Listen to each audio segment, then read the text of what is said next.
Hello everyone, आज़ाद UPSC academy के आपके अपने यूट्यूब चैनल में आप सभी का स्वागत है। उत्तर प्रदेश लोक सेवा आयोग के द्वारा प्रतिवर्ष पीएससी एग्जाम जो राज्य की सबसे प्रतिष्ठित परीक्षा है को कंडक्ट कराया जाता है। इसमें लाखों अभ्यर्थी पार्टिसिपेट करते हैं और इसमें से कुछ अभ्यर्थी सफल होकर राज्य की सेवा में प्रशासन में अपना योगदान देते हैं। एक करियर ऑप्शन के तौर पर देखा जाए तो आज 12th के बाद और ग्रेजुएशन के साथ कई सारे अभ्यर्थी यूपीपीएससी की पीसीएस एग्जाम को देना चाहते हैं और उसकी तैयारी करना चाहते हैं।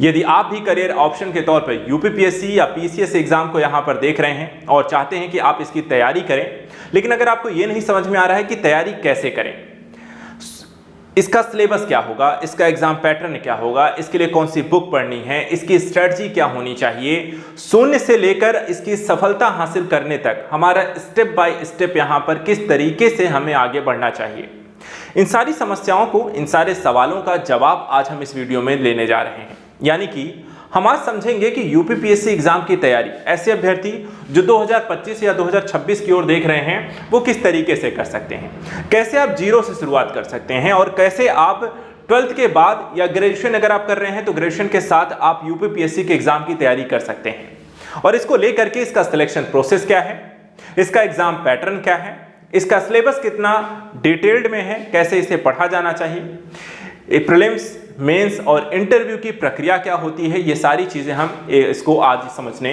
जा रहे हैं। तो आप मेरे साथ इस वीडियो को पूरा जरूर देखिए क्योंकि हम इसके बारे में हर एक जानकारी डिस्कस करेंगे। क्योंकि इस वीडियो का जो ध्येय है या हमारा जो यहाँ पर उद्देश्य है कि एक बार आप तैयारी करिए और एक ही बार तैयारी करके पहले ही प्रयास में आप अधिकारी बने। इसी दृष्टिकोण से आज का जो ये वीडियो है इसमें हम इन मुद्दों को डिस्कस करने जा रहे हैं। देखिए, सबसे जरूरी जो पहलू है, अगर आप किसी भी एग्जाम की तैयारी करते हैं तो वहां पर आपको पता होना चाहिए उस एग्जाम के बारे में।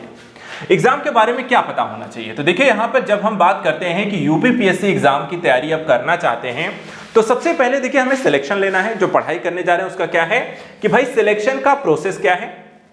सिलेक्शन का प्रोसेस समझने के लिए आपको पता होना चाहिए कि एग्जाम पैटर्न कैसा है। एग्जाम पैटर्न के साथ साथ वहां पर आपके इस एग्जाम में पूछा क्या जाएगा, इसलिए आपको सिलेबस का डिस्कशन करना जरूरी है। तो आज हम इस बारे में यहां पर सिलेबस का डिटेल डिस्कशन करेंगे, सिलेबस क्या है वो भी जानेंगे। परीक्षा कितने चरणों में होनी है, जो एग्जाम पैटर्न यहां पर है तो देखा जाए प्रीलिम्स है, मेंस है, इंटरव्यू है। तो प्रीलिम्स में आपसे क्या पूछा जाएगा, मेंस में आपसे क्या पूछा जाएगा, इंटरव्यू में आपसे क्या पूछा जाएगा, नेगेटिव मार्किंग है या नहीं है, कौन से सब्जेक्ट यहाँ पे इंपॉर्टेंट है, कौन से नहीं है, ये सारी चीजें हम इस वीडियो में एक एक करके पढ़ने जा रहे हैं। ठीक है, तो इसके बारे में यहाँ पर चलिए समझते हैं। और उससे पहले यदि आप यूपीपीएससी एग्जाम को टारगेट कर रहे हैं तो इसके लिए आप सभी के लिए 2025-26 जो भी बच्चे एग्जाम टारगेट कर रहे हैं तो यहाँ पर देखिए एक बैच भी ओपन कर दिया गया है। जो 2025 या 2026 के एग्जाम को टारगेट कर रहे हैं, ये नया बैच यहाँ पर आपको सितंबर से शुरू होने जा रहा है। यहाँ पर आप देख सकते हैं प्री कम मेंस की तैयारी करने के लिए आपको कई सारी सुविधाएं इसमें मिलती हैं। सबसे पहले देखिए, आज यहाँ पर जो है संपूर्ण पाठ्यक्रम का एक विस्तृत अध्ययन, जो हम सिलेबस आज डिस्कस करने जा रहे हैं, आपको दिखाएंगे सिलेबस कितना बड़ा है। उस सिलेबस को हम यहाँ पर डिटेल से आपको पढ़ाएंगे, जिसके माध्यम से आपको लाइव और रिकॉर्डेड दोनों तरीके की क्लासेस हैं। यदि आप कोचिंग जाते हैं, यदि आप अपनी क्लासेस भी मिस कर रहे हैं तो यहाँ पर यूपीपीसीएस की जो क्लासेस हैं वो आपको मिस नहीं होंगी, रिकॉर्डेड रहेंगी, जब चाहे आप इसे देख सकते हैं। कोर्स की वैलिडिटी यहाँ पे 2 साल रहने वाली है। कोई वीडियो को आप असीमित बार देख भी सकते हैं। वीकली डाउट सेशन, जो अध्यापक के साथ आप डायरेक्ट यहाँ पर डिजिटल कह सकते हैं सोशल मीडिया का प्रयोग करते हैं तो गूगल मीट के माध्यम से आप जुड़ सकते हैं। क्लास के दौरान यहाँ पर देखा है तो आपको पीडीएफ मिलेंगी, नोट्स यहाँ पर अवेलेबल होंगे जिसके माध्यम से आप रिवीजन अच्छे से कर पाएंगे। 500 घंटे क्लासेस यानी कि डिटेल क्लासेस यहाँ पर होंगी और ये सारा कुछ आपको डाउनलोड करना है। एक ऐप के माध्यम से ये बैच मिलेगा। इस ऐप को यहाँ पर आप डाउनलोड कर सकते हैं गूगल प्ले स्टोर से। ऐप का नाम है आज़ाद एकेडमी लर्निंग ऐप। कोई भी समस्या आती है तो 24/7 यहाँ पर देखें आपके पास हमारा सपोर्ट स्टाफ है। इन नंबर्स पे आप कॉल करके जानकारी भी ले सकते हैं, 9115269789 और यहाँ पर बाकी अन्य 2 नंबर हैं। बैच जो प्रारंभ है 2 सितंबर से शुरू हो रहा है। आपको कूपन जो है यहाँ पर आरपी सर यूज कर सकते हैं, इसके माध्यम से आपको 20% यहाँ पर डिस्काउंट भी मिल जाएगा। जो भी आपकी प्राइस है ऑलरेडी बहुत कम है, लेकिन इसका भी 20% आपको डिस्काउंट हो जाएगा। तो चलिए प्रारंभ करते हैं सबसे पहले की सबसे महत्वपूर्ण जानकारी, यानी आपका सिलेक्शन प्रोसेस क्या है। तो हिंदी इंग्लिश दोनों मीडियम के छात्र जो हैं आराम से इसे देखेंगे। मैं यहाँ पर आपको समझाऊंगा एग्जैक्टली यहाँ पर जो प्रक्रिया है, जो सिलेक्शन प्रोसेस है वो कैसा आपको दिखाई देता है। तो यहाँ पे देखिए सबसे पहली और जरूरी चीज है कि आपका यूपीपीएससी का सिलेक्शन जो एग्जाम का नाम है वो क्या है। देखिए सिलेक्शन प्रोसेस में सबसे पहले आपको एग्जाम का नाम पता होना चाहिए और आपके एग्जाम का नाम है यूपीपीएससी का पीसीएस एग्जाम, ठीक है। कंडक्ट कौन कराता है, तो कंडक्ट कराता है Uttar Pradesh public service commission यानी कि यूपीपीएससी के द्वारा ये पीसीएस एग्जाम कंडक्ट कराया जाता है। एग्जाम जो है किस तरीके का है, तो गवर्नमेंट जॉब से रिलेटेड आपका ये एग्जाम है यानी सरकारी नौकरी है। इसके अलावा एप्लीकेशन जो ऑनलाइन फॉर्म इसके भरे जाते हैं वो ऑनलाइन मोड में आपको एग्जाम के फॉर्म ये भरे जाएंगे। जब भी आता है एप्लीकेशन, हर साल आता है और इसको आप ऑनलाइन भर सकते हैं। किस तरीके की भाषा में आप ये एग्जाम दे सकते हैं, तो देखिए इंग्लिश और हिंदी दोनों ही भाषा में आप एग्जाम ये दे सकते हैं, उसकी तैयारी कर सकते हैं। सिलेक्शन प्रोसेस में देखिए 3 चरणों में आपका सिलेक्शन होगा। आपको प्रीलिम्स क्लियर करना पड़ेगा, जिनका प्रीलिम्स क्लियर होगा उनको मेंस देना पड़ेगा और मेंस के बाद फिर आपको इंटरव्यू देना पड़ेगा और मेंस और इंटरव्यू मिला करके जो फाइनल मार्क्स बनेंगे उसके आधार पर आपकी एक मेरिट लिस्ट बनेगी और मेरिट लिस्ट में जितनी पोस्ट रहेगी उस पोस्ट के हिसाब से आपका सिलेक्शन होगा। एज लिमिट कितने एज वर्ग के लोग यहाँ पे अप्लाई कर सकते हैं इस एग्जाम के लिए, तो 21 से 40 आयु वर्ग के लोग यानी 21 से 40 आपकी मिनिमम एज 21 साल और मैक्सिमम एज 40 साल यहाँ पर कैटेगरी के अंतर्गत होनी चाहिए आपके सिलेक्शन के लिए। ये है आपका एक सिलेक्शन प्रोसेस। इस सिलेक्शन प्रोसेस को थोड़ा सा और डिटेल में समझते हैं। कैसे समझेंगे, इसके लिए हम इसका एग्जाम पैटर्न समझते हैं, इसके प्रीलिम्स का, इसके मेंस का, किस तरीके से यहाँ पर ये एग्जाम आपको कंडक्ट कराया जाता है उसके बारे में। देखिए यूपीपीएससी का एग्जाम का जो पैटर्न है ये 3 चरणों में होता है, जो कि आपको समझ में आएगा। सिलेक्शन प्रोसेस हम यहाँ पर ऐसा है कि आपको 3 अलग अलग चरणों में होकर गुजरना पड़ेगा। प्रीलिम्स सबसे पहले आता है जहां सभी लोग अप्लाई करते हैं। प्रीलिम्स का फिर एक कट ऑफ निकलता है, उस कट ऑफ को जो लोग क्लियर करते हैं उनको मेंस लिखने का मौका मिलता है। फिर मेंस में यहाँ पर भी देखा जाए तो एक यहाँ पर जितने लोगों का सिलेक्शन होता है, कट ऑफ वहाँ पे एक होता है कि 13% या 15% जो भी आपकी पोस्ट निकलती हैं टोटल, उतने लोगों का सिलेक्शन यहाँ पर इंटरव्यू के लिए होता है और उसमें से फिर फाइनल जितनी पोस्ट होती है उतने लोगों का यहाँ पे सिलेक्शन हो जाता है। तो ये एक सिलेक्शन प्रोसेस, लेकिन इस सिलेक्शन प्रोसेस को कैसे क्लियर किया जाता है वो समझते हैं। अब देखिए सबसे पहले उन्होंने कहा कि देखिए सबसे पहले आपका जो चरण आएगा वो होगा प्रीलिम्स। प्रीलिम्स को आप कैसे क्लियर करेंगे, तो देखिए प्रीलिम्स के बारे में आइए समझाता हूं मैं आपको। प्रीलिम्स है कैसा, इसमें कितने पेपर होते हैं, कितने कितने नंबर के होते हैं, नेगेटिव मार्किंग का क्या प्रक्रिया है और इसका कट ऑफ इत्यादि की प्रोसेस यहाँ पे क्या होता है। तो पहला चरण यूपीपीएससी का जो एग्जाम पैटर्न का होता है वो है प्रीलिम्स, ठीक है। अब प्रीलिम्स में अगर हम देखें तो यहाँ पर देखिए जो पूरा एग्जाम का नाम है कंबाइंड स्टेट अपर सबऑर्डिनेट सर्विस यानी कि general recruitment physically handicapped backlog special recruitment preliminary examination. काफी बड़ा नाम है, सिर्फ आपको ध्यान रखना है कि यूपीपीसीएस का एग्जाम है। देखो ठीक है, कितने पेपर होते हैं प्रीलिम्स में, तो 2 पेपर होते हैं। एक पहला जो पेपर होता है वो जनरल स्टडी यानी कि जीएस का होता है, सामान्य अध्ययन का होता है। दूसरा पेपर यहाँ पे जनरल स्टडी यानी कि सीसेट का होता है। तो एक तरफ यहाँ पर सामान्य अध्ययन पढ़ के जाना है, दूसरा यहाँ पे सीसेट का पेपर देना है। अब इसके बाद कितने नंबर के पेपर होते हैं, कितने मार्क्स के यहाँ पर पेपर होते हैं, तो यहाँ पे देखिए जो मैक्सिमम मार्क्स यहाँ पे होते हैं दोनों ही पेपर 200 नंबर के आपको पेपर होते हैं, ठीक है। कितने 200 के नंबर के पेपर होंगे। यहाँ पे जहाँ पे 150 होगा क्वेश्चन आपको आएंगे, यहाँ पे आपको 100 क्वेश्चन आ गए। सीसेट के पेपर में 150 आपको जीएस के पेपर में क्वेश्चन आते हैं और 200 नंबर के यहाँ पर आपको मार्क्स होते हैं। अब यहां पे समझना जरूरी एक पहलू है कि इन दोनों ही पेपर में आपको एक पेपर से कट ऑफ बनती है और दूसरा यहां पे क्वालिफाइंग नेचर का होता है। तो कट ऑफ जो निकलती है वो जीएस के पेपर से निकलती है और क्वालिफाइंग जो होता है वो सीसेट का पेपर होता है। यानी कि पेपर 1 जो होता है उसको कंसीडर्ड किया जाता है मेरिट के लिए, रैंकिंग के लिए। कट ऑफ वहां पर आपको जीएस के पेपर के आधार पर बनती है और पेपर 2 जो होता है वो क्वालिफाइंग नेचर का रहेगा। यानी कि यहां पर देखा जाए जैसे आईएएस के एग्जाम यहाँ पे 33 है, यूपीपीएससी एग्जाम 33 है, तो यहाँ पर आपको 33% मार्क्स लेकर आना है और उस आधार पे आपका सिलेक्शन होगा यानी कि क्वालिफाइंग होंगे। सीसेट में 33% अगर मार्क्स लाते हैं तो आपका जीएस पेपर 1 चेक होता है और जीएस पेपर 1 में अगर आप वहां पे जो कट ऑफ निकलते हैं उस कट ऑफ को क्लियर करते हैं तो आपको मेंस लिखने का मौका मिलता है, ठीक है। यानी कि प्रीलिम्स में 2 पेपर हैं, 2 पेपर में सीसेट का जो दूसरा पेपर है वो क्वालिफाइंग नेचर के है। वहां पे कितने नंबर, वहां पे बहुत ज्यादा नंबर नहीं लाए, बस 3300 में से होता है ना कि 100 नंबर का पेपर है, 33 नंबर ला लो, पास हो। और पास हो तो फिर आपको जीएस के पेपर के आधार पे आप में वहां मेरिट आपको बनेगी और उस मेरिट के आधार पे आपको सिलेक्शन होगा। सीसेट के पेपर में आप चाहे 33 नंबर लाइए, चाहे 50 लाइए, चाहे 60 लाइए, चाहे 70 लाइए, चाहे 80 लाइए, वहां पे उसका मायने कोई नहीं है, सिर्फ 33% मार्क्स होना चाहिए, वो क्वालिफाई हो गया, बस इतना चाहिए। अब यहां पे देखिए जो सेकंड पेपर है 100 क्वेश्चन है, फर्स्ट पेपर में आपको 150 क्वेश्चन है जैसे मैंने आपको बताया। और टाइप ऑफ एग्जाम कैसा होता है, यानी कि एग्जाम क्या आप घर बैठे दे सकते हो या फिर यहां पर कोई एग्जाम सेंटर होता है जहां आपको एग्जाम देने जाना होता है। तो देखिए टाइप ऑफ एग्जाम क्या है, ऑफलाइन मोड पर होता है और पेन और पेपर लेकर जाना होता है, एक ओएमआर शीट मिलती है, पेपर मिलता है, उसमें से देखते जाओ और अपना ऑप्शन जो होता है गोला भरना वाला होता है, ओएमआर शीट पर आपको भरते जाना है। अब यहां पे देखिए जो क्वेश्चन होते हैं वो किस तरीके के होते हैं, तो यहां पे देखिए दो तरीके के क्वेश्चन आता है, एक होता है डिस्क्रिप्टिव, एक होता है ऑब्जेक्टिव। तो यहां पे जो प्रीलिम्स में एग्जाम में क्वेश्चन आपको पूछा जाएंगे वो सारे के सारे कैसे होंगे, ऑब्जेक्टिव, यानी कि एमसीक्यू टाइप के क्वेश्चन होंगे। एक क्वेश्चन पूछा गया, उसके 4 ऑप्शन दे दिए गए, उसमें से एक ऑप्शन सही या गलत इस तरह से पूछा जाएगा, जो आपका आंसर होगा उसको आपको ओएमआर शीट में फिल कर देना है। इसके बाद क्या निगेटिव मार्किंग होती है, तो हाँ निगेटिव मार्किंग यूपीपीसीएस के प्रीलिम्स के एग्जाम में होती है। अब यहां पर देखिए यूपीपीएससी के एग्जाम पैटर्न में जो होता है 0.33% नेगेटिव मार्किंग है, जो कि यहां पर हर एक गलत उत्तर करने पर आपका 0.33% मार्क्स जो होते हैं वो कट जाएगा, ठीक है। और मल्टीपल अगर मान लीजिए कोई ओएमआर शीट है, आपने एक ही उत्तर के 2 यहां पर आपने सर्कल लगा दिए, ठीक है कि यार ये वाला गलत हो गया, चलो इसी उत्तर का मैं दूसरा वहां पर गोला भर देता हूं, तो वो भी देखा जाए तो उस तरह के क्वेश्चन को इनकरेक्ट ही माना जाएगा, तब भी आपके नंबर कटेंगे। और नो नेगेटिव मार्किंग फॉर, अगर आप मान लीजिए कोई क्वेश्चन आपको नहीं आता है, अगर आप उसे छोड़ देते हैं तो आपके नंबर नहीं कटेंगे, लेकिन अगर आप कोई उत्तर देते हैं और वो गलत हो जाए तो वहां पे नंबर कटेंगे। अगर कोई क्वेश्चन में आपने एक से ज्यादा यहां पर ऑप्शन फिल कर दिए हैं तो भी आपके नंबर कटेंगे, और अगर आपका सही है तो आपको पूरे नंबर मिलेंगे। नंबर कटेंगे कितना, तो 0.33% मार्क्स, यहां पर 1/3 आपके मार्क्स जो होते हैं वो कट जाएंगे हर एक गलत उत्तर पर। तो ये है आपका प्रीलिम्स। अब इसके बाद जैसे ही आप प्रीलिम्स को क्लियर करते हैं, जिनका भी मेरिट लिस्ट में नाम आ जाएगा उनको मेंस लिखने का मौका मिलता है।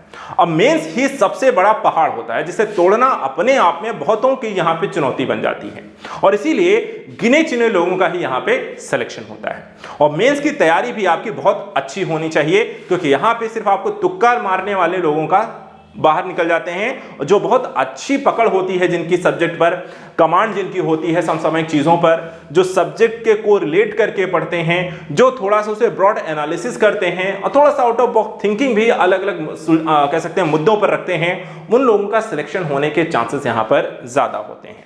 अब इसके लिए आपको मेहनत करनी पड़ती है, आपको आंसर राइटिंग में सुधार करना पड़ता है, आपको कई सब्जेक्ट पर कमांड हासिल करनी होती है, कई सारी अपनी थिंकिंग जो थ्योरी होती है उसे वास्ट करना पड़ता है, और ये सारी चीजें आपको करनी होती हैं मेंस की प्रिपरेशन के दौरान। तो इसको कैसे किया जाता है, तो सबसे पहले आपको समझना होगा कि हमें मेंस में करना क्या है, मेंस हमें क्या क्या चीजें पढ़नी है, कितने पेपर होने हैं, और इसको समझने के लिए हम यहां पर इसका मेंस के एग्जाम के पैटर्न का एनालिसिस कर लेते हैं।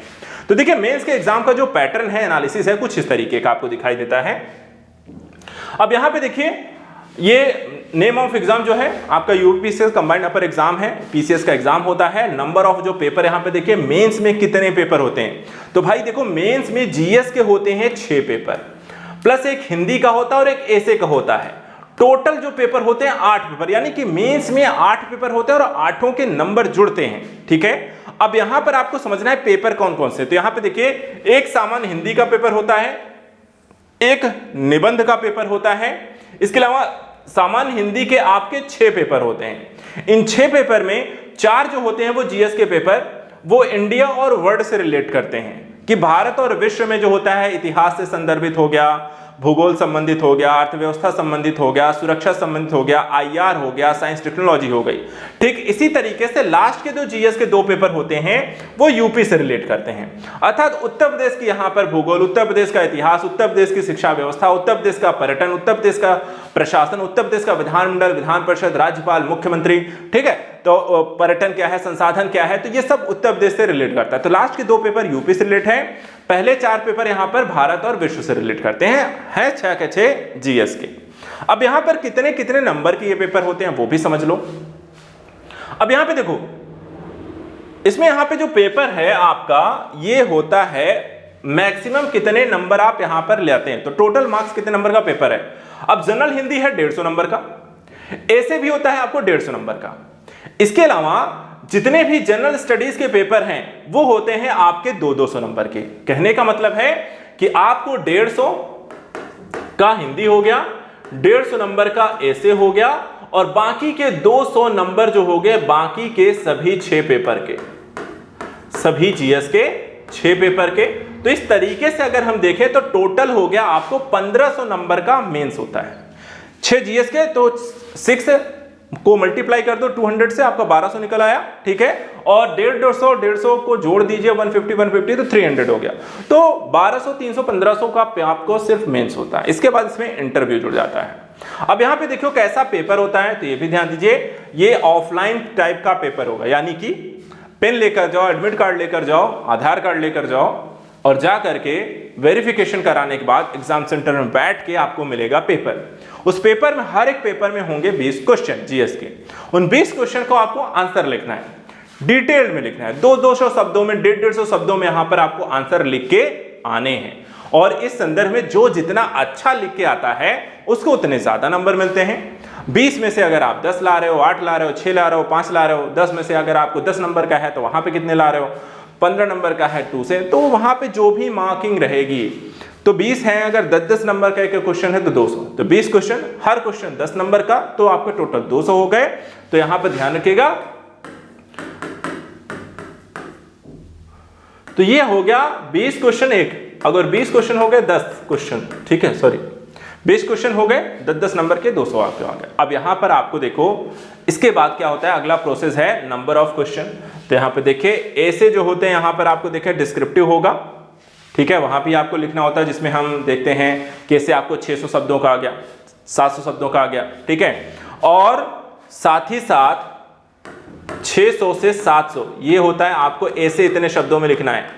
उसी तरीके से 200 शब्दों में या 150 शब्दों में देखा जाए तो आपको लिखना होगा जीएस के मेंस का हर एक क्वेश्चन। तो एक अच्छी यहां पे कमांड होनी चाहिए आपकी आंसर राइटिंग पे, हर एक सब्जेक्ट पर अच्छा लेखन आना चाहिए, कम से कम शब्दों में अपनी बातों को अच्छी तरीके से रखना आना चाहिए। और इसके लिए क्या है कि आपको नॉलेज होनी चाहिए।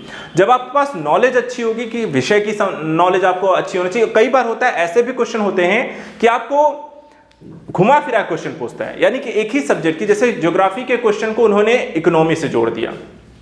अब आपको ज्योग्राफी की भी समझ होनी चाहिए, इकोनॉमिक की भी समझ होनी चाहिए। जब आपको दोनों की समझ होगी तभी वहां पे कुछ इनपुट्स आपने ज्योग्राफी के लिखे, कुछ यहाँ पे इकोनॉमिक लिखे और उनको मिलाकर एक उत्तर लिखा। उसमें भी आपको लिखनी है भूमिका लिखनी है, उसी में आपको देखा जाए तो मुख्य भाग लिखना, उसी में आपको देखा है कंक्लूजन। हो सकता है शायद आपको न समझ, सर ये क्या बोल रहे हैं, तो मेन आंसर राइटिंग की जो क्लासेस हम आपके लेंगे तो वहां पर ये सारी चीजें आपको समझाएंगे, क्योंकि हर एक प्रोसेस में हम आपके साथ होंगे। देखिए इसीलिए जो क्लासेस आपके लिए स्टार्ट की जा रही हैं इनको ज्वाइन करना बहुत जरूरी है, क्योंकि स्टार्ट से लेकर के, शून्य से लेकर सफलता तक, इसीलिए हमने इसको नाम दिया है कि तैयारी जब आप करेंगे तो यानी बेसिक चीजों से हम आपको स्टडी कराना सिखाएंगे और बेसिक से लेकर एडवांस लेवल तक आपकी तैयारी यहां पर कराई जाएगी, ठीक है। तो वहां पर आपको कुछ नहीं भी आता है और सब कुछ आता है तक के लेवल पर ले जाना है। तो चलिए अब आगे चलते हैं। अब अगला कदम क्या है, अगला क्या है, अब देखिए यहां पे हमने एग्जाम पैटर्न को समझ लिया। इसके बाद आता है इंटरव्यू। इंटरव्यू का वहां पे देखा जाए तो 100 नंबर आपको और जुड़ जाएंगे, 1600 नंबर हो जाएगा। प्रीलिम्स और मेंस मिला करके आपका एक फाइनल सिलेक्शन मेरिट लिस्ट आपको बनेगी, ठीक है। तो फाइनल क्या हो जाएगा, 1500 मेंस के प्लस इंटरव्यू के 1600, और 1600 में जो जितने ज्यादा नंबर लेकर आएगा, जितनी पोस्ट रहेंगी 200, 150, 250, 300 पोस्ट के हिसाब से उन लोगों का सिलेक्शन होगा। तो ये तो हमने समझ लिया, आपको मैंने सिलेक्शन प्रोसेस समझा दिया कि भैया 3 चरणों में होना है, कौन कंडक्ट कराता है, कब कंडक्ट कराता है, किस तरह की जॉब है, क्या है। उसके बाद प्रीलिम्स और मेंस दोनों चीज़ें हमने समझ ली, उनका एग्जाम पैटर्न देख लिया कि उसमें क्या क्या आपको पूछा जाएगा। प्रीलिम्स के देख लिया, मेंस भी देख लिया, इंटरव्यू में आपको कितने नंबर यहाँ मिलेंगे वो देख लिया। अब इसमें से एक चीज़ और जुड़ जाती है, जो रह जाती है, वो है सिलेबस। देखो सिलेबस बहुत वास्ट है, प्रीलिम्स का है, मेंस का है और इंटरव्यू का है, फिर स्ट्रेटजी क्या है। तो ये सारी चीजें अब हम लास्ट अपने कदम की ओर बढ़ रहे हैं। आई होप यहाँ पे चीजों को अच्छे से समझ लो, क्योंकि बाकी सारी चीजें जब क्लास के दौरान होंगे तो हम उसे डिस्कस करेंगे, लेकिन यहाँ पर आपको हेल्पफुल रहेगा जब आप इन चीजों को समझ लेंगे। चलिए अब अगले चरण में आते हैं, भाई परीक्षा का पाठ्यक्रम आपको समझाते हैं।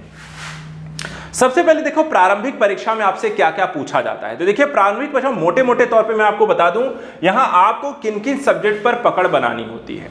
तो प्रारंभिक परीक्षा में अगर एग्जाम में अगर आप जाओगे तो आपसे पूछा गया राष्ट्रीय अंतर्राष्ट्रीय समय की समसामयिक घटनाएं, जो जीएस पेपर 1 होता है। जीएस पेपर 1 जो होता है प्रारंभिक परीक्षा का, उसमें आपसे क्या क्या पूछा जाएगा। तो जीएस में आपसे पूछा जाएगा करंट अफेयर्स। करंट अफेयर क्या है? नेशनल और इंटरनेशनल लेवल पर करंट अफेयर्स में कौन कौन सी घटनाएं घटित हुई हैं, क्या इंपॉर्टेंट रहा है, जो आपके सिलेबस से रिलेट करता है, वो आपसे पूछा जाएगा, उसके बारे में पढ़ा होना चाहिए।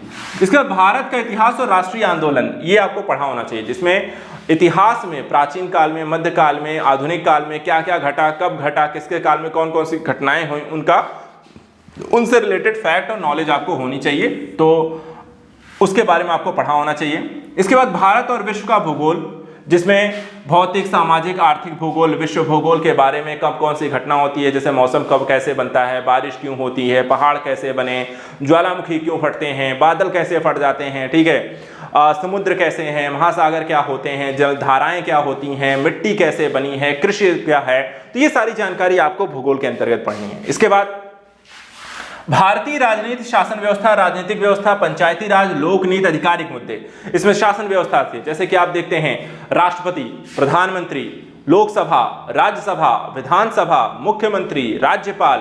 प्रशासन के अंतर्गत देखें तो सचिवालय होते हैं, निदेशालय होते हैं, ठीक है। इसके अलावा देखा जाए संविधान होता है, न्यायपालिका होती है, मुख्य न्यायाधीश होते हैं, संविधान क्या है, आपको प्रस्तावना क्या है, आपके मौलिक अधिकार क्या हैं, तो ये सारे कुछ आपको यहाँ पर पढ़ने हैं। आर्थिक एवं सामाजिक विकास के अंतर्गत देखा जाए तो शेयर बाजार की उठापटक हो या सोने चांदी की चमक हो, लोगों के बढ़ती हुई महंगाई की समस्या है या गरीबी भुखमरी को लेकर के हो रहे आंदोलन हो, ये सारी चीजें इकोनॉमी से जुड़ी हुई हैं। इन इकोनॉमी को हम इसी के माध्यम से पढ़ते हैं और इकोनॉमी और ज्योग्राफी से ही आपकी क्लासेस यहाँ पर शुरू हो रही हैं सितंबर से, यहाँ पर मेरे द्वारा और रवि सर के द्वारा, तो इसे आप ज्वाइन करना ना भूलें। इसके अलावा पर्यावरण, परिस्थितियों संबंधी सामान्य विज्ञान, जैव विविधता, कौन से जंतु किस क्षेत्र में पाए जाते हैं, कहाँ की जलवायु कैसी है, किस प्रकार कौन सी वनस्पति कहाँ मिलती है, कैसे जीव एक दूसरे के साथ यहाँ पर रहते हैं, मानव जीव जंतु में संघर्ष की क्या समस्याएं हैं, पर्यावरण जो ग्लोबल वार्मिंग है, वायु प्रदूषण है, ये सब क्या है, ये किस तरीके से एक दूसरे से रिलेट करते हैं, किस तरीके की समस्याएं हैं, किस तरह पर्यावरण शिखर सम्मेलन को जो होते हैं, ये सब आपको इसमें पढ़ना है। इसके अलावा सामान्य विज्ञान, फिजिक्स, केमिस्ट्री, बायो से रिलेटेड जानकारी आपको होनी चाहिए, जो कि आई होप आप तक फिजिक्स, केमिस्ट्री, बायो तो आप पढ़ते ही आए होंगे। इसके अलावा कंप्यूटर से रिलेटेड जानकारी होती है और साथ ही साथ यहाँ पर उत्तर प्रदेश के जीके के बारे में जानकारी होनी चाहिए कि उत्तर प्रदेश का इतिहास, उत्तर प्रदेश का भूगोल, उत्तर प्रदेश शासन व्यवस्था, उत्तर प्रदेश के पर्यटन, उत्तर प्रदेश की आपको देखा करंट इवेंट, ये सारी चीजें भी आपको प्रीलिम्स में पूछे जाएंगे। तो प्रीलिम्स में ओवरऑल ये 8 टॉपिक आपसे पूछे जाएंगे, इनके बारे में आपको पढ़ना होता है और फैक्चुअल बेसिस ज्यादा होता है। देखिए पीसीएस के एग्जाम में विशेषता यह है कि आपको फैक्चुअल बेस प्रीलिम्स में यहाँ पर ज्यादा रखना होता है, उनकी तैयारी यहाँ पर आपको अच्छे से करनी होती है। इसी के आधार पे आपको मेरिट मिलेगी और यहीं पे आप जितना अच्छा स्कोर करोगे जीएस में, उतना ही यहाँ पर आपको मेंस में भी सहायता करता है, क्योंकि यही टॉपिक आपको मेंस में भी पूछे जाएंगे, बस वहां पे लिखना पड़ता है, ठीक है। तो अब इसके बाद हम पहुंचते हैं मेंस में। अब मेंस में हम देखते हैं प्रीलिम्स का पेपर 1 हो गया, प्रीलिम्स का पेपर 2 जिसको हम कहते हैं सीसेट क्वालिफाइंग नेचर का, जहां पे आपको सिर्फ 33% मार्क्स लाना, 100 में से 35 ला लोगे, पास हो जाओगे, ठीक है। तो 200 का अगर पेपर है तो वहां पे 65-66 नंबर, 70 नंबर ले आ लो, आपका काम हो जाएगा। टारगेट करो कि 200 में 70 आ जाएं बस। तो 70 के लिए आपको देखो मेहनत कहां करनी है। अब इसमें देखो आपको मूल रूप से बाकी सिलेबस काफी डिटेल में है, लेकिन मेन चीजें मैं आपको बता दूंगा आपके सिलेबस में क्या क्या पूछा जाता है, ठीक है। अब यहां पे देखिए कॉम्प्रिहेंशन आता है, यानी कि एक बड़ा सा पैराग्राफ दे दिया गया और उस पैराग्राफ को आपको पढ़ना है और उस पैराग्राफ में से फिर आपको कुछ 4-5 क्वेश्चन पूछेंगे। उस क्वेश्चन में जो आंसर होंगे वो पैराग्राफ में ही छुपे होते हैं, तो आपको उनको पढ़ के उसके आंसर निकालने होते हैं, ठीक है। उसको समझना होता है कि पैराग्राफ आखिर कहना क्या चाहता है, उसके क्वेश्चन क्या पूछ रहे हैं और उसके माध्यम से उसका आंसर निकालना है। इसके अलावा आपको इंटरपर्सनल स्किल, कम्युनिकेशन स्किल, यानी कि लोगों के साथ आपकी कौशल क्षमता के आधार से रिलेटेड क्वेश्चन होते हैं कि कैसे, क्या, कैसे, कहाँ, क्यों, कैसे, इससे रिलेटेड आपके क्वेश्चन बनते हैं, वार्तालाप को लेकर के, समस्याओं को लेकर के। इसी तरह तार्किक विश्लेषणात्मक योग्यता हो गई, आपके निर्णय क्षमता से रिलेटेड, प्रॉब्लम सॉल्विंग से रिलेटेड क्वेश्चन आते हैं। बौद्धिक रीजनिंग क्षमता, रीजनिंग को लेकर के क्वेश्चन आते हैं। प्रारंभिक गणित जो हाई स्कूल स्तर की होती है, जैसे अंकगणित, बीजगणित हो, रेखा गणित। सामान्य अंग्रेजी और सामान्य हिंदी जो होती है हाई स्कूल, यानी हाई स्कूल स्तर की इंग्लिश, हिंदी, मैथ आपको पूछी जाएगी। इसके अलावा रीजनिंग पूछा जाता है, कॉम्प्रिहेंशन पूछा जाता है और कुछ यहाँ पे problem solving, interpersonal skill, decision making से रिलेटेड आपके क्वेश्चन होते हैं और यही सब कुछ आपको पढ़ के आना होता है। जैसे कि अंकगणित में देखें तो अनुपात, समानुपात, प्रतिशत, लाभ, हानि, ठीक है, काम हो गया, समय हो गए, चाल, समय, दूरी हो गई, इससे रिलेटेड आपको क्वेश्चन हो गए। बीज गणित में देखें तो बहुपद क्या होता है, समुच्चय सिद्धांत क्या होते हैं, समापवर्त, लघुत्तम समापवर्त आपको क्या होता है, बहुपद क्या होते हैं, उनके गुणनखंड क्या हैं, रेखा गणित में देखें त्रिभुज, आयत, वर्ग, चतुर्भुज, वृत्त, इससे रिलेटेड क्वेश्चन हो गए। सांख्यिकी से रिलेटेड आपके क्वेश्चन आ गए। इंग्लिश में देखें जैसे पार्ट ऑफ स्पीच हो गया, कंप्रीहेंशन हो गया, एक्टिव पैसिव वॉइस हो गया, डायरेक्ट इनडायरेक्ट हो गया, पंक्चुएशन हो गए, सिबलिंग्स हो गए, वर्ड मीनिंग हो गए, वोकैबुलरी हो गए, इडियम फ्रेजेस हो गए, तो ये सारी चीजें आते हैं। हिंदी में इसी तरीके से तद्भव, तत्सम, पर्यायवाची, मुहावरे, विलोम शब्द, क्रियाएं, संधि, समाज, शब्द रूप, इस तरह क्वेश्चन आपको प्रीलिम्स में आपको सीसेट पेपर 2 में आएगा, जिसमें आपको 33% मार्क्स लेकर आने हैं। तो ये तो हो गया प्रीलिम्स। आता है मेंस, जो सबसे बड़ी यहाँ पे एक चुनौती रहती है, जिसमें काफी कुछ यहाँ पर आपको पढ़ना होता है। तो मेंस का सिलेबस यहाँ पर कैसा है वो भी चलिए समझते हैं। अब देखिए मेंस के सिलेबस में हम आपको एक एक करके चीजें समझाते हैं। सबसे पहला आपको पेपर होता है सामान्य हिंदी का।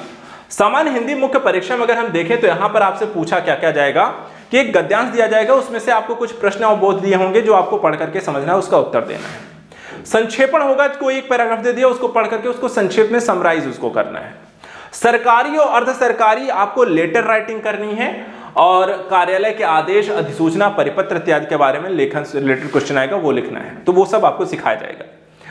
शब्द ज्ञान, उसका प्रयोग कैसे करना है, उपसर्ग, प्रत्यय, विलोम शब्द, वाक्यांश, लेप शब्द, वर्तनी, वाक्य शुद्धि, लोकोक्तियां, मुहावरे, ये सब आपको हिंदी के पेपर में पूछा जाएगा।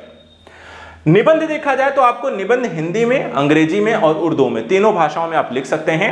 अब निबंध यहां पर आपको लिखने कितने होते हैं, तो 3 खंड में आपको निबंध पूछा जाता है, और हर एक खंड से एक एक आपको निबंध एक टॉपिक पे लिखना होता है। एक निबंध देखा जाए तो 700 शब्दों में लिखना होता है, और प्रत्येक खंड में 50-50 अंकों का होगा, यानी कि एक निबंध जो होता है 50 अंक का होगा। टोटल 3 निबंध 50-50-50 यानी 150 अंकों का निबंध का पेपर। अब देखिए खंड आ का में आपको जो टॉपिक पूछे जाएंगे, साहित्य, संस्कृति, सामाजिक क्षेत्र, राजनीतिक क्षेत्र, इन 3 में से आपको एक पर निबंध लिखना है। खंड खा में देखिए विज्ञान, पर्यावरण, प्रौद्योगिकी, आर्थिक क्षेत्र, कृषि, उद्योग एवं व्यापार, इनमें से एक पर निबंध लिखना पड़ेगा। और अंतरराष्ट्रीय, राष्ट्रीय घटनाक्रम, प्राकृतिक आपदाएं, राष्ट्रीय विकास योजनाएं, परियोजनाएं, इसमें से एक ने यहाँ पर निबंध लिखना पड़ेगा। तो इन 3 खंड में से एक एक यहाँ पर आपको लिखने हैं, वो भी 700 शब्द का।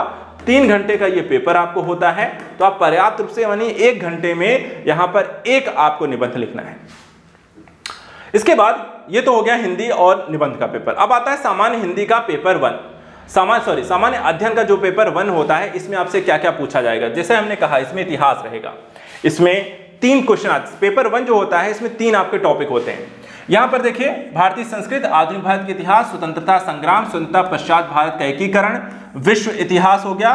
तो ये आपको पहले जो 5 टॉपिक होते हैं पेपर 1 में, ये होता है आपकी हिस्ट्री को लेकर के।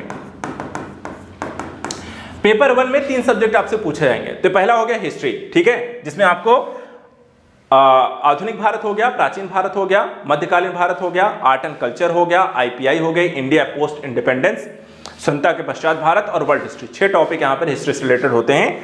दूसरा होता है भारत, जैसे कि भारतीय समाज, संस्कृति, महिला और उससे जुड़े मुद्दे, संगठन, समस्याएं, शहरीकरण, उदारीकरण, निजीकरण, वैश्वीकरण, सामाजिक सशक्तिकरण। तो ये टॉपिक हो गए आपके इंडियन सोसाइटी से, यानी कि भारतीय समाज। दूसरा जो सब्जेक्ट यहां पर आपको पेपर 1 में होता है वो भारतीय समाज होता है।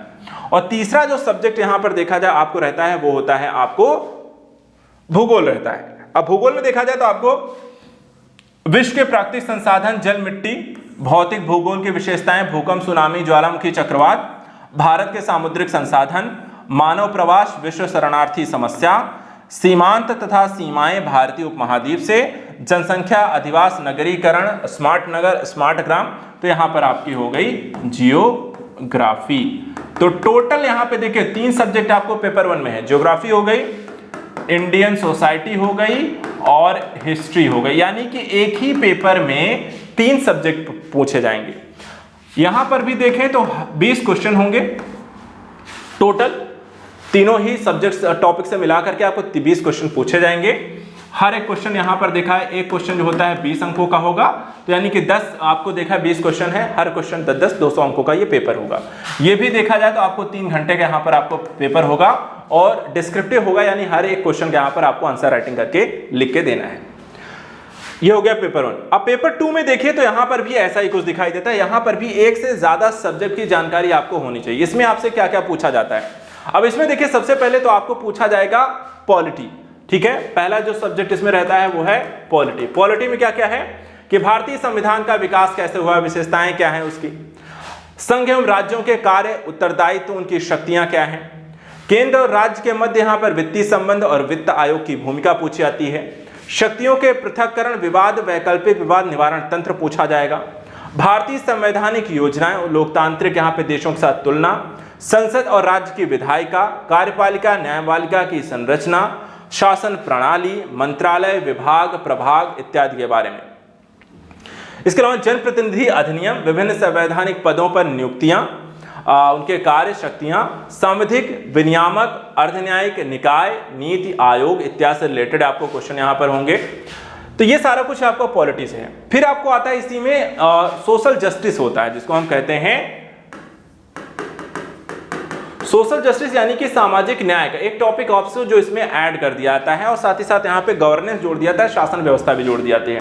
तो सोशल जस्टिस और गवर्नेंस के टॉपिक क्या क्या इसमें रहते हैं, जैसे सरकारी नीतियों, विभिन्न क्षेत्रों में विकास, हस्तक्षेप, कार्यान्वयन के मुद्दे, सूचना संचार प्रौद्योगिकी, ICT, विकास प्रक्रियाएं, गैर सरकारी संगठन की भूमिका, स्वयं सहायता समूह, संघ, अभिदाता, केंद्र एवं राज्यों में जनसंख्या के प्रति अति संवेदनशील वर्गों के लिए कल्याणकारी योजनाएं, संवेदनशील वर्गों के लिए रक्षा और बेहतरी के लिए किए गए कार्य, स्वास्थ्य, शिक्षा, मानव संसाधन के सामाजिक क्षेत्रों में विभाग एवं प्रबंधन, गरीबी, भूख से संबंधित राजनीतिक व्यवस्था इत्यादि को लेकर के, शासन व्यवस्था, पारदर्शिता, जवाबदेही, ई गवर्नेंस मॉडल, नागरिक चार्टर, पारदर्शिता, जवाबदेही और संस्थागत उपाय, लोकतंत्र में उभरती हुई प्रवृत्तियों के संदर्भ में सिविल सेवा की भूमिका। तो पॉलिटी, सोशल जस्टिस और गवर्नेंस, 3 टॉपिक। चौथा टॉपिक इसमें आता है IR का। IR में देखा है, इसे हम कहते हैं इंटरनेशनल रिलेशन, अंतरराष्ट्रीय संबंध। इसमें देखा तो भारत, उसके पड़ोसी देश, द्विपक्षीय, क्षेत्रीय, वैश्विक समूह, भारत और उसके संबंधित हितों को प्रभावित करने वाले कारक, भारत के हितों, अप्रवासी भारतीयों, विकसित और विकासशील देशों की नीतियां और उसका भारत पर पड़ने वाले प्रभाव, महत्वपूर्ण अंतर्राष्ट्रीय संस्थान, संस्थाएं, उनकी संरचना, अधिशेष और क्षेत्रीय, राष्ट्रीय, अंतर्राष्ट्रीय महत्व के समसामयिक घटनाएं। यानी कि 4 टॉपिक पेपर 2 में आते हैं, पॉलिटी, सोशल जस्टिस, गवर्नेंस और IR। इनमें भी वही सिस्टम है, 20 क्वेश्चन, 200 नंबर के पेपर और 3 घंटे का समय। यह भी आपको डिस्क्रिप्टिव रहेगा। इसके बाद आता है तीसरा पेपर। तीसरा पेपर में देखा जाए तो आपसे पूछा जाएगा, इसमें और भी ज्यादा सब्जेक्ट जुड़ जाते हैं। इसमें आपको इकोनॉमी है। इकोनॉमी में आपसे भारत में आर्थिक विकास, गरीबी मुद्दे, सामाजिक न्याय, सरकार का बजट, सिंचाई प्रणाली, कृषि, खाद्य, सेवा सेक्टर, इंडस्ट्री सेक्टर और एग्रीकल्चर सेक्टर से जुड़े हुए मुद्दे आपसे पूछे जाएंगे। खाद्य प्रसंस्करण, इंडस्ट्रियल, यहाँ फूड प्रोसेसिंग इंडस्ट्री। इसके बाद यहाँ पे स्वतंत्रता के पश्चात भूमि सुधार को लेकर क्या क्या काम किया गया है। वैश्वीकरण, उदारीकरण का यहाँ पर भारतीय अर्थव्यवस्था क्या प्रभाव पड़ा, LPG रिफॉर्म्स को लेकर के। आधारभूत संरचना जैसे ऊर्जा हो गई, बंदरगाह हो गए, सड़क हो गए, विमानपत्तन हो गए, रेलवे हो गए, उनके विकास से अर्थव्यवस्था क्या प्रभाव पड़ रहा है।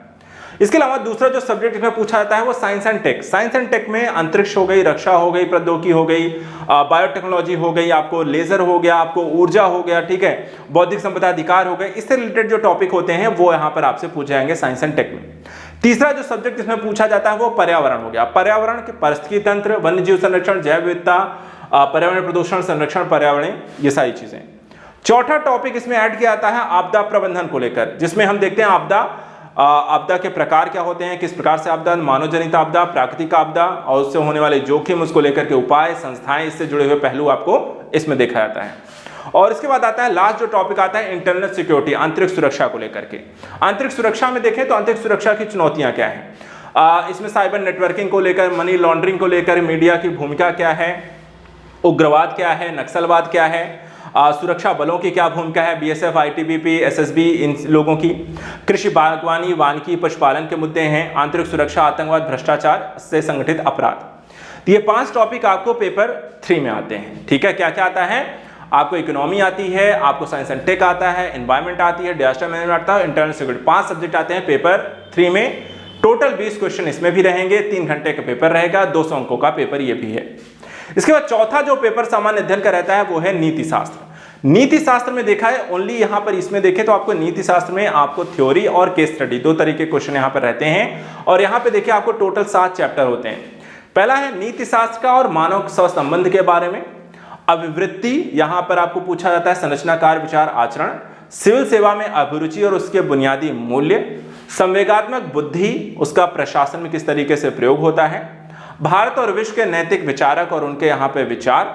लोक प्रशासन में लोक सेवकों की भूमिका यहाँ पर क्या है। और शासन व्यवस्था में ईमानदारी, ये यहाँ पे 7 पहलू जो कि आपको इस पेपर में पूछे जाएंगे। इसमें कई सारी थ्योरी होती है, उन थ्योरी के विचारों को यहाँ पे समझना बहुत जरूरी, काफी गूढ़ बातें होती हैं जिन्हें समझना जरूरी है। केस स्टडी भी होती है इन्हीं टॉपिक से रिलेटेड आपको, क्योंकि आप प्रशासक बनेंगे, आपको अलग अलग समय में अलग अलग तरीके के मुद्दों पर डिसीजन लेना होगा। वो डिसीजन यहाँ पर आप कैसे लेंगे, नैतिकता के आधारों पे कैसे लेंगे, तो वहां पर उससे रिलेटेड कुछ केस दिए जाते हैं जहां पर आपको आंसर देना होता है। ये भी आपको 20 नंबर का 20 क्वेश्चन इसमें भी होंगे, कई बार 19 होते हैं केस स्टडी के आपको ज्यादा होने की वजह से या बड़ी होने की वजह से। 200 अंकों का पेपर है, 3 घंटे में ये भी आपको पेपर देना है।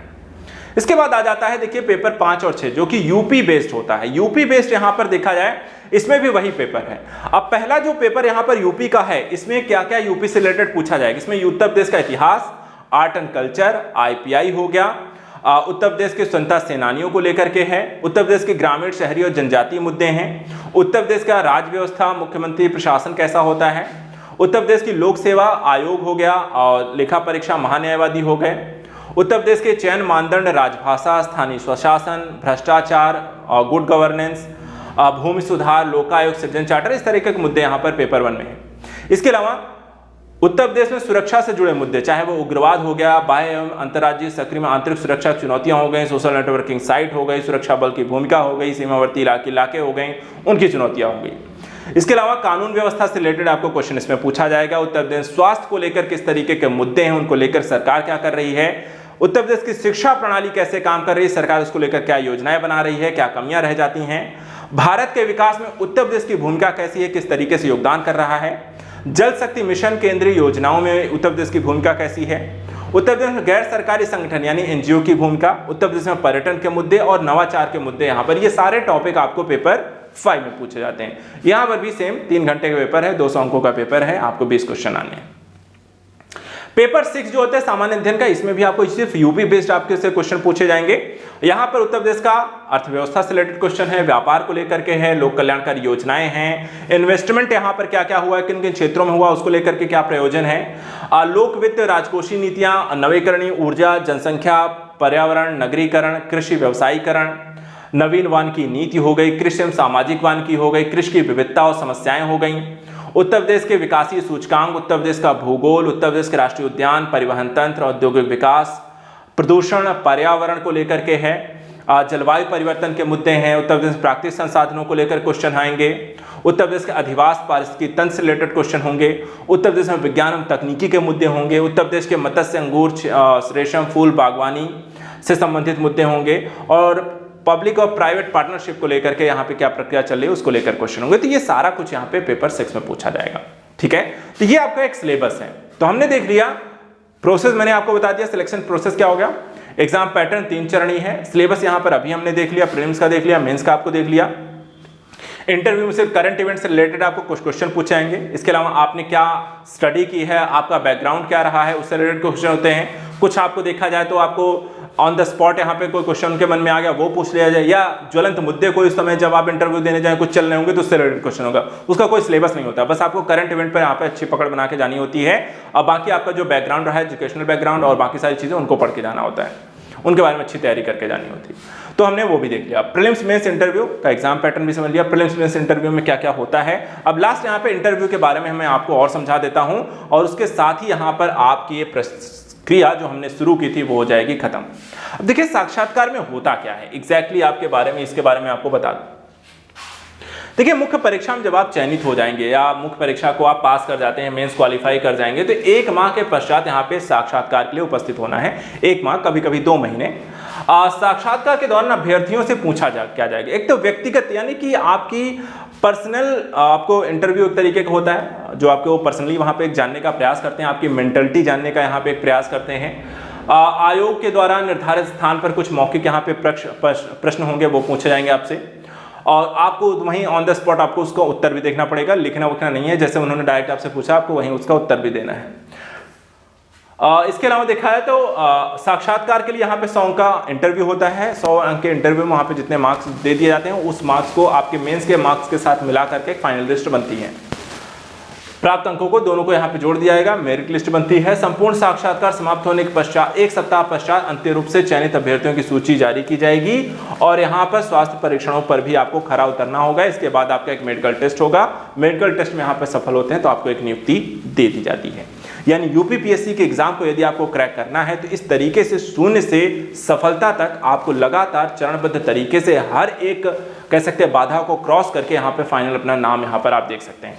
तो यदि आपको तैयारी करनी है और यूपीपीएससी के शून्य से शुरुआत करने जा रहे हैं तो आप हमारे साथ जुड़े यूपीपीएससी के इस फाउंडेशन कोर्स में जो कि सितंबर से स्टार्ट हो रहा है। जैसा मैंने स्टार्टिंग में कहा, इसके लिए आप आजाद एकेडमी लर्निंग ऐप को यहाँ पर डाउनलोड कर सकते हैं। उसके माध्यम से ऐप को डायरेक्ट परचेज कर सकते हैं, कोर्स को परचेज कर सकते हैं या फिर 9115269789 इस नंबर पे कॉल करके आप यूपीपीएससी के कोर्स के बारे में यहाँ पे जानकारी ले सकते हैं और उसे कैसे ज्वाइन करना है उसके बारे में डिटेल से समझ सकते हैं।